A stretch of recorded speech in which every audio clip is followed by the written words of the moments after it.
የደም ግፊት መድኃኒቶች ይለምዳሉ እንዴ? ሰላም፣ ዶክተር አሮን ነኝ። ትክክል ያልሆነው አስተሳሰብ፣ አንዴ የግፊት መድኃኒት ከጀመረ ማቆም አንችልም።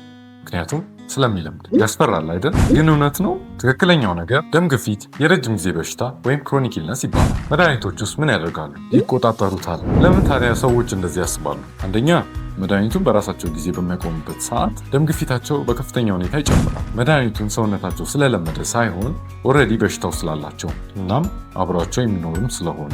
ማቆምስ መቼ ነው የሚቻለው? አንዳንድ ሰዎች መድኃኒታቸውን ለመቀነስ ወይም ለማቆም ደረጃ ሲደርሱ ይታያል። መቼ? ክብደታቸውን ሲቀንሱ፣ ቋሚ የሆነ የአካል ብቃት እንቅስቃሴ ሲያደርጉ፣ አመጋገባቸውን ሲያስተካክሉ፣ ለምሳሌ እንደ ጨው፣ ቡና ያሉ ነገሮችን ሲቀንሱ።